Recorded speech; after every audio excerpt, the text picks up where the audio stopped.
Will you be able to do your thing? I probably need to give him a week to watch tape and get his bearings down, let him get comfortable in his office a little bit before I grill him on this. But you know what I would ask him? What do you think about Daron Payne? How good a football player do you think Daron Payne is? And here's why. This was not on the rundown, but Russell and I were just getting into Daron Payne during the break, and I actually want to pivot to talking about him for a second and open up the phones on Payne. This is one of the more fascinating player decisions they'll make this offseason. He is due $28 million against the cap this coming season. We've talked a lot about this number because it seems untenable and ridiculous. But we also talked about a couple days ago when Ben Standig comes out, Substack, talking to people in the building, and he reported he thinks they are going to keep Daron Payne at that number. Now, this is a different opinion, or it's not an opinion, it's a report. But his opinion on our show days before that was he thought, I said point blank, do you think Daron Payne will be on the roster? He said no, he thinks they're going to cut him. Well, he apparently did some digging and some reporting on this because then he wrote a piece where he said that he believes Daron Payne will not only not get cut, but that they won't restructure the deal and extend him, that they'll just have him play at $28 million, which to me seems ridiculous. It's among the highest for that position in the NFL. Now, I'm looking at AAV, quick and dirty here on Spot Track. So Chris Jones, highest in the league at 31. Most of the guys that are the stars are 25, 26, $24 million, somewhere kind of in that middle range. That's the AAV for Daron Payne is down in the mid-20s, but this year is where it spikes towards the end of the deal. You can't convince me that he is worth paying $28 million for a football season. And I like him. I am a Daron Payne guy. I actually think he's their best defensive player, and I don't even think it's particularly close. I think it's a dubious honor, but you're right, yes. If you were to release him going into this year, because there's a mini out in the deal that will have made it a 3-year, $67 million contract, you can save yourself what is almost $17 million in cap space, because there's an 11.2 cap hit that is dead money that you cannot get out of. Meaning, instead of paying him $28 million to play, you would pay him $11.2 million not to play, but that's still a difference of $17 million that you can use on your roster. That could be a starting defensive tackle who's really, really good on the market. That's more money than you gave Javon Kinlaw per year, as an example. You could also just use that on several starters over a few different positions. But there's also dead money into next year. I don't care a lot about it, but it's $5.6 million, which is about 1.75% of the cap for 2027.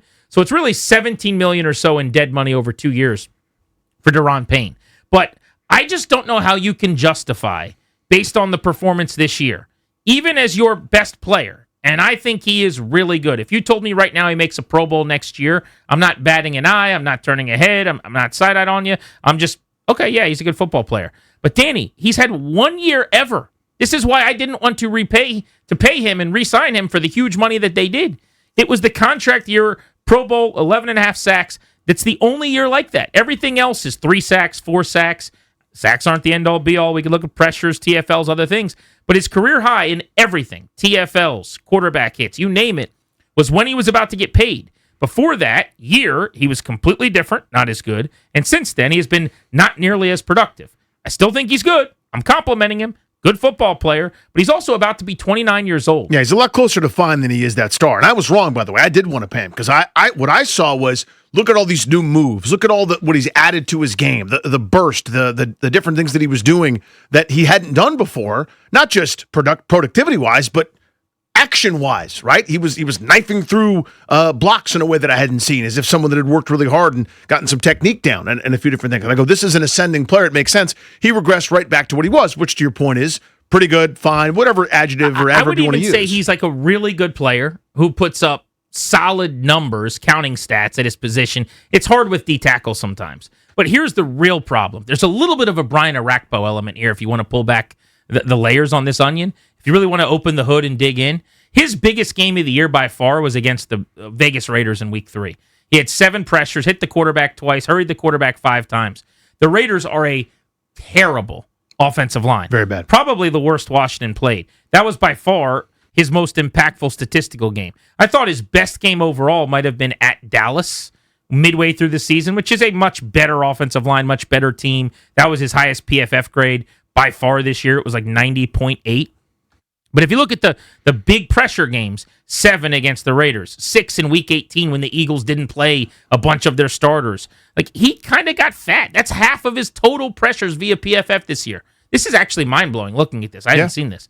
Literally half of his pressures were in 2 games. One against the Raiders, worst line in the league maybe, and then the Eagles in the last game where they didn't start a whole bunch of guys at the very end of the season. Yeah, he was a ghost for a lot of the year. And my general philosophy, so again, it's not a rule, but there are certain exceptions, but my general philosophy is if you have great, you pay for great. That's no problem. You got great, you pay for it. We're all happy. You get great production, I don't care what it costs. You cannot pay for great and only get good or pretty good. It's my cousin's corollary, right? If you're going to pay someone top of the market money, they need to be top of the market. If you put yourself in a position where you have to pay top of the market for someone that is not at the top of the market, that's a bad place to be. Ipso facto, they should have traded Daron Payne at the deadline. They should have tried really, really hard and gotten what they could. Who knows if they had other offers or willing. Made the call or two. Who knows? My bet is they didn't try very hard, given now that, hey, he'll come back. He's part of this thing. They think he's part of the furniture here. I would cut him, and I would move on. And I know I don't have a ton of. I have some savings. It's a lot of dead cap. It's rolled over. Depends if you do a pre or post June 1st, et cetera. But I need to have that money be spent elsewhere because I cannot pay for great because that's what it is. This is top of the market defensive tackle. The other guys in that sphere are superstars. He's not. It's Milton Williams. It's Chris Jones. It's Quinnen Williams. These are these superstars at the spot. He's simply not that. I can't do that. I can't be in that business. $28 million. Mm-hmm. And Standig's reporting they're just going to pay it to him. Yeah.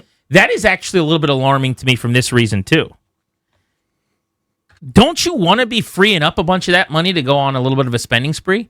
If they're willing to just go, you know what? Here's your $28 million, Daron Payne. We don't really need that. Yeah, pre-June 1, you could save $16.75 million. Which we talked about $17 million. But my point is, if you're not interested in getting that $17 million, you don't think you're going to need that $17 million. I'm hoping that they're gearing up to be Santa Claus with the big red bag, going into people's houses and dropping dollar bills next to their bed to get them out of bed to come to Washington.